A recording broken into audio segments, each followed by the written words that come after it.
ఇదే కాకుండా bus stand దగ్గర ఉన్నటువంటి ఇంకా ఆర్టీసీకి సంబంధించిన స్థలాలు ఉన్నాయి వైజాగ్లో కూడా. ఇట్లాంటి ఎక్కడెక్కడైతే రాష్ట్రంలో ఉన్నాయో అక్కడ కాంప్లెక్స్లు కట్టించు, షాపుల అద్దెలకి.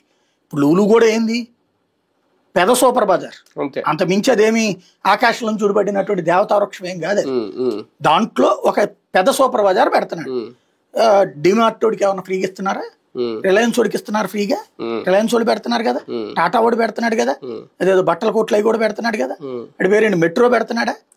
వీళ్ళందరికి ఇవ్వట్లేదు కదా నువ్వు ఫ్రీ. వీడొక్కడే ఏం పుణ్యం చేసుకున్నాడు, వాళ్ళందరూ ఏం పాపం చేసుకున్నారు? అది అసలు పచ్చి మోసం అంటున్నాడు వాడిది. అది నువ్వు పరిశ్రమ పెడతంటే ఇచ్చావంటే ఒక అర్థం ఉంది, వ్యాపారం పెట్టడానికి నువ్వు ఇచ్చేది ఇది కమర్షియల్ క్యాపిటల్ వెదవాడంటే. ఓ వస్త్రలత, ఒక ఆసియాలోనే అతిపెద్దదైనటువంటి ఆటో నగరు, అట్లాగే ఒక స్టీల్ దగ్గర నుంచి అల్యూమినియం దగ్గర నుంచి 200 రకాల వ్యాపారాల హోల్సేల్ నడిచేటటువంటి నగరంలో ఎవడో గొట్టంగాడికి తీసుకొచ్చి ప్రజల సొమ్ము 600 కోట్లు అప్పనంగా పెట్టి వాడు 150 కోట్లు పెట్టుబడి పెడితే ఆడి దాంట్లో సరుకు కొనుక్కుంటాడు. వాడికి నువ్వు బేవర్స్కి ఇచ్చేది ఏంది? ఉపాధి అవకాశాలు. అదే ఉపాధి అవకాశానికి అక్కడ తక్కువ ఉన్నాయా విజయవాడలో?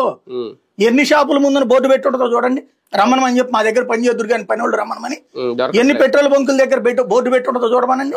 ఇంకా వీడొచ్చి ఉపాధి ఇచ్చేది ఏంటి బొక్క? భాష కరెక్ట్ కాదు అంటాం కానీ చిరాకేస్తుంది, అంత చిరాగ్గా మాట్లాడుతున్నారు. వాడి దాంట్లో ఉపాధి ఏంది?